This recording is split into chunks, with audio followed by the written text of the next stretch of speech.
कि ये बहुत दिनों तक गठबंधन चलने वाला नहीं है, इसलिए लोकसभा के साथ विधानसभा का भी चुनाव हो सकता है। और वो तो कठपुतली मुख्यमंत्री हैं, उनका कोई बस चल नहीं रहा है। तेजस्वी की दादागिरी वहां चल रही है। 14 में हम अकेले चुनाव लड़े थे, 31 सीटों पर जीते थे। पिछली बार 39 सीटों पर जीते हैं, अगली बार 40 की 40 लोकसभा सीटों पर जीतेंगे। नमस्कार, देख रहे बिहार इन शॉर्ट्स। मैं हूं आपके साथ रोहित। आपको बता दें कि मुख्यमंत्री नीतीश कुमार ने एक बयान दिया और उन्होंने कहा कि तय समय से पहले ही अब चुनाव हो सकती है। देखिए, इस मुद्दे पर मेरे साथ बात करने के लिए बीजेपी प्रवक्ता प्रेमरंजन पटेल ने। नीतीश कुमार कह रहे हैं कि तय समय से पहले चुनाव हो सकता है, कैसे देखते हैं उनके इन बयान को? अब ये उनको आभास हो गया है जी। जिस प्रकार से महागठबंधन में दरार होना शुरू हो गया है। एक तरफ विपक्षी एकता की बैठक बुलाई जा रही है, एक तिथि तय हुआ, उसके बाद फिर दूसरी तिथि तय हुई है, और उसके पहले महागठबंधन से विघटन शुरू हो गया। वहाँ जो दो बड़ी पार्टियां हैं, वो दोनों में आपस में द्वंद्व छिड़ी है, दोनों में वर्चस्व की लड़ाई है, दोनों एक दूसरे को सुपरसीड करना चाहते हैं, दोनों एक दूसरे को समाप्त करना चाहते हैं। तो ये लड़ाई तो पता चल गया ना, इसलिए नीतीश कुमार को आभास हो गया है कि ये बहुत दिनों तक गठबंधन चलने वाला नहीं है, इसलिए लोकसभा के साथ विधानसभा का भी चुनाव हो सकता है। तो क्या नीतीश कुमार डर के ये बात बोले? एकदम उनको डर सता रहा है, और वो तो कठपुतली मुख्यमंत्री हैं, उनका कोई बस चल नहीं रहा है। तेजस्वी की दादागिरी वहाँ चल रही है, तेजस्वी वहाँ सब कुछ पर, सब चीज़ों पर कब्जा है, और नीतीश कुमार केवल जो है से कठपुतली की तरह जो है से है। इसलिए नीतीश कुमार को यह आभास हो गया कि ये बहुत दिनों तक आगे चलने वाला नहीं है।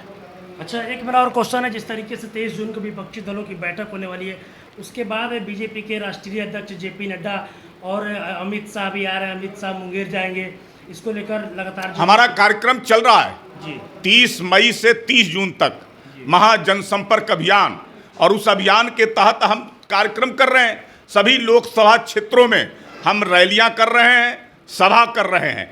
4 बड़ी रैलियों का भी आयोजन, पूरे देश में 51 रैलियां होना है। उसी के तहत जो है से हमारे राष्ट्रीय अध्यक्ष जेपी नड्डा जी और अमित शाह जी आ रहे हैं। झंझारपुर में राष्ट्रीय अध्यक्ष जी का, और मुंगेर के लखीसराय में हमारे गृह मंत्री अमित शाह जी का सभा होगा। उस सभा के माध्यम से हम लोगों को उन सब चीज़ों को बात ललन करने। सिंह तो कह रहे हैं कि डर गए इसीलिए मुंगेर जा रहे हैं अमित शाह। ललन सिंह को पता चल जाएगा ना जी। 14 में हमसे अलग थे, जी। हार का सामना करना पड़ा था, हार का मुंह देखे थे, और 19 में फिर हमारे साथ आए, मोदी का नाम लेकर करके फिर संसद के सदस्य बन गए। मोदी मोदी चिल्ला रहे थे। अब जो है से जिनके साथ गए हैं वो पिछली बार 0 पर आउट हुए हैं। तो जिनका साथ उनको मिला है, उन्हीं वाला हस्र उनका भी होगा अगली बार।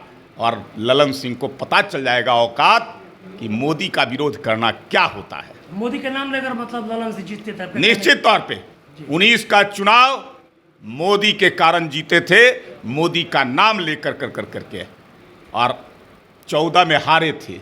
अगर साथ नहीं मोदी के से थे, तो इसलिए 24 में अगर अलग हैं तो उनको पता चल जाए। मतलब 24 में आप लोगों को कोई डर नहीं है? कोई डर नहीं। 40 की 40 लोकसभा सीटें बिहार से मोदी की झोली में जाएगा। बिहार की जनता का ये अगाध प्रेम रहा है। 14 में हम अकेले चुनाव लड़े थे, 31 सीटों पर जीते थे। पिछली बार 39 सीटों पर जीते हैं, अगली बार 40 की 40 लोकसभा सीटों पर जीतेंगे। देश की आवश्यकता ये पता है कि मोदी है।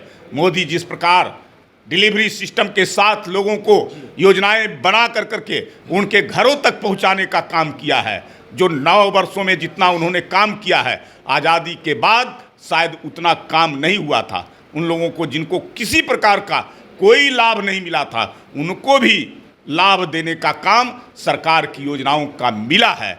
ये सबको पता है, इसलिए सब मोदी के साथ थे और रहेंगे।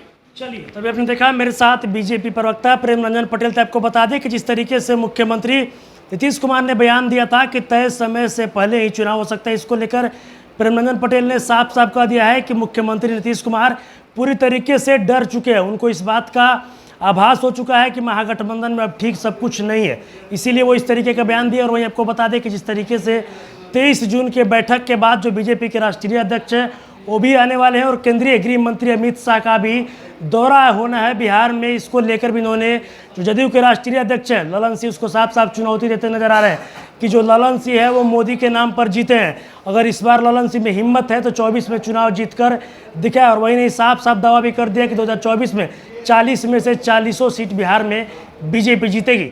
और भी इनका क्या कुछ कहना था आपने इस वीडियो में देखा। बस इसी तरह की तमाम खबरों के साथ अपने साथ जुड़े रहे, तब तक धन्यवाद।